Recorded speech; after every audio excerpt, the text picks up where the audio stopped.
पाकिस्तान में तेजी से इल्हाद के बढ़ते हुए रुझान के खौफ से पाकिस्तानी हुकूमत ने मेरा चैनल ब्लॉक कर दिया है, जिसकी वजह से आप मेरी वीडियोस तो देख सकते हैं लेकिन चैनल नहीं। इसको दूर करने के लिए आप YouTube पर अपनी प्रोफाइल पर क्लिक कीजिए और अपनी लोकेशन को पाकिस्तान से बदलकर कोई और मुहज्जब मुल्क जहां आज़ादी सोच पर कोई पाबंदी नहीं उसे चूज कर लें। अगर आप आईफोन यूज करते हैं तो इसी तरह अपनी प्रोफाइल पर टैप करें, फिर सेटिंग्स में जाएं, फिर जनरल और फिर लोकेशन से कोई अच्छा सा मुहज्जब मुल्क चूज कर लें। अगर आप एंड्रॉयड इस्तेमाल करते हैं तो उधर भी लोकेशन चेंज कर सकते हैं।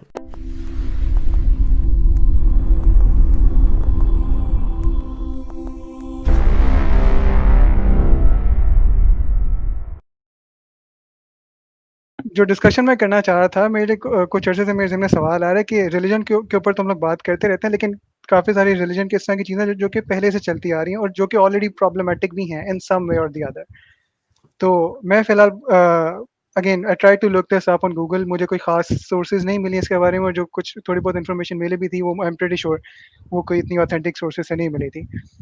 तो इट्स अबाउट शादी, मैरिज का जो इंस्टीट्यूशन है ये कब शुरू हुआ था? जितना मुझे पता लगा है, again not very authentic sources, कि this was kind of a contract of ownership of women. और ये कब शुरू हुआ था ये नहीं पता, लेकिन इट स्टार्टेड इन किसी इस तरह की शक्ल में कि मर्दों को वुमेन असाइन की जाती थी, जिस तरह हमें प्रॉपर्टीज असाइन होती हैं, इसी तरह it was a kind of a contract of ownership of a women.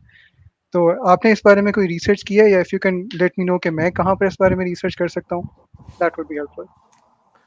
I think जब आप एंथ्रोपोलॉजी की डॉक्यूमेंट्रीज जब आप देखते हैं ना कि अर्ली ह्यूमन सिविलाइजेशंस के ऊपर या प्री सिविलाइजेशनल ह्यूमंस की आप बात करते हैं, स्पेशली जब आप देखते हैं कि कैसे हमारा जब खाना बदोश जिंदगी थी तो तब इनके किस तरह के हमारे रिलेशनशिप्स वगैरह होते थे, और उसी में आपको बड़ी अर्ली और ऑब्वियसली सारी कंजेक्चर बेस्ड है कि कुछ ऐसे आर्टिफैक्ट्स भी मिलते हैं कि मौत के साथ उन्होंने मियाँ मर्द और औरत का ढांचा इकट्ठा भी मिलता है, उनके साथ कोई आर्टिफैक्ट सा भी मिलता है जिससे ये पता चलता है कि हाँ भाई ये लोग आपस ये यूनियन थी इनकी या रोमांटिक रिलेशन थी या इकट्ठे मर गए या जो भी है।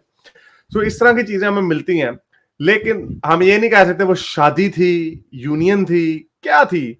शादी तो एक एक आप ये कह सकते हैं, और इसमें भी आप ये बता सकते हैं, देख सकते हैं, और ये इसकी कोई अजीब बात नहीं है कि मर्दों की मोस्टली इन्फ्लुएंशियल मर्दों की मल्टीपल पार्टनर्स रही हैं। लेकिन हैविंग सेड दैट, जो यूनियन ये फिर रिलीजन्स ने, स्पेशली जो मोनोथेइस्टिक रिलीजन, इन्होंने वन मैन वन वुमन का कॉन्सेप्ट दिया इसकी, और होना भी ऐसे ही चाहिए कि बराबरी की सतह पे होना चाहिए ना। और फिर आपने लेकिन इसकी जो इनग्रेन्ड वैल्यू है, वो इनग्रेन्ड वैल्यू आपकी है, एक हमारा बायोलॉजिकल ट्रेट है जिसको कहते हैं सेक्सुअल जेलसी। सेक्सुअल जेलसी जो होती है वो बाकी जानवरों में भी पाई जाती है। ये और अब कुछ ये एग्जांपल देते हैं पेंगुइन्स की, कि जी ओ जी पेंगुइन, मर्द पेंगुइन फीमेल पेंगुइन के साथ सारी उम्र गुजार देता है, और लेकिन बाकी के जो जानवर हैं उनमें, अब जैसे जो सॉलिटरी जानवर होते हैं उनके अंदर सेक्सुअल जेलसी उसी वक्त होगी जब तक वो मेटिंग कर रहे हैं। जब टाइगर टाइग्रेस भी मेटिंग करते हैं ना कुछ दिनों के लिए, यूनियन फिरते हैं, वो किसी को आसपास ही फड़कने देंगे। बब्बर शेर जो है वो एक शेर होता है, या कभी कभार प्राइड में 2 या 3 शेर होते हैं, वो भी जो उनका अल्फा होता है उसमें से भी, भाइयों में से भी, वो मेटिंग के राइट्स रखता है, बाकी को अपने भाई को भी हाथ नहीं लगाने देता।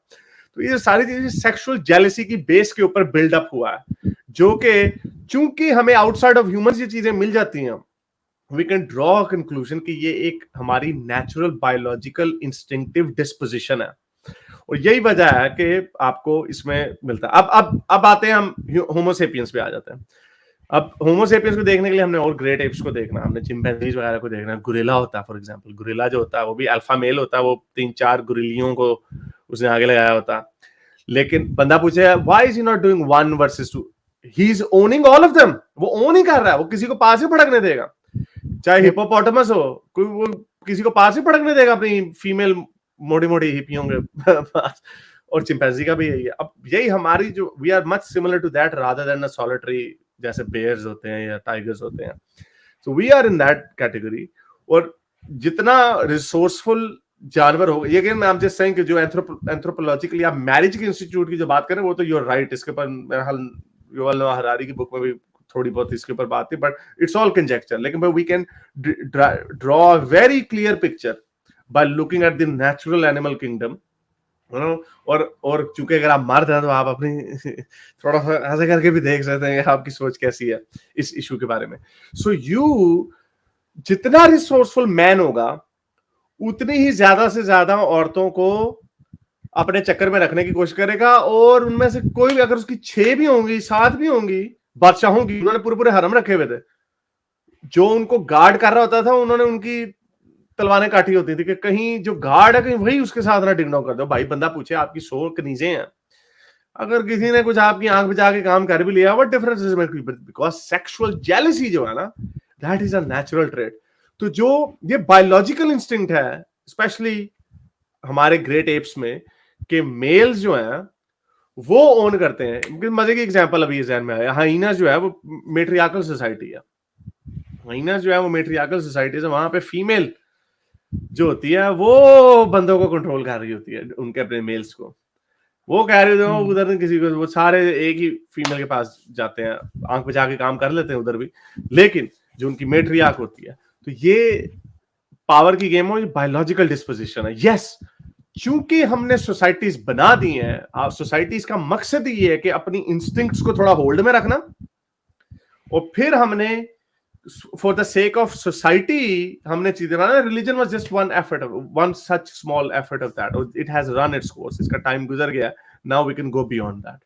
वो लेकिन मुझे एक जेन में बात आ गई, आपने क्योंकि पेंगुइन्स का नाम लिया, तो बड़ी इंटरेस्टिंग बात है जो आपने मुझे उस दिन बताई थी कि पेंगुइन्स के अंदर भी ट्रांजैक्शन जो है ना वो पेबल्स के बदले गेम डाल जाती है।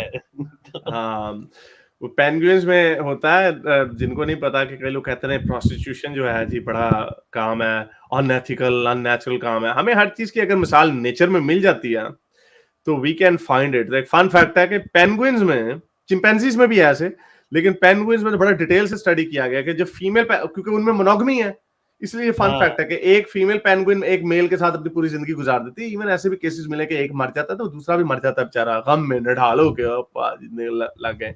लेकिन उनकी फीमेल जब वो नेस्ट बनाती हैं तो पत्थरों वगैरह से नेस्ट बनाते हैं वो अपना, और मर्द जो है वो उनका मर्द थले बुढ़ी थले लगा होता है, तो वो बच्चे पेंगुइन्स की देखभाल करता है, तो वो कभी कभार वो बैठ जाती है काम करने।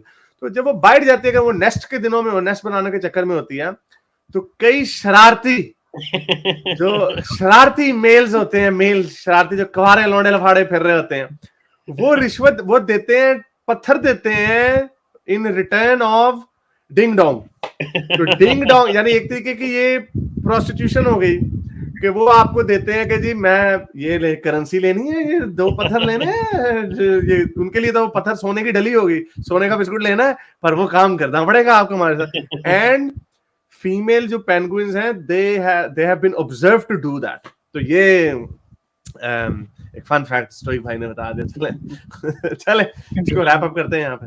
बहुत शुक्रिया sir. Yeah, that's all. Thank you so much, Haris. Thank you sir. मेरे इस नेक काम को जारी रखने के लिए मुझे पेपैल या पेट्रियन पे जरूर सपोर्ट कीजिए, ताकि मैं अपना पैगाम ज्यादा से ज्यादा लोगों तक पहुंचा सकूं।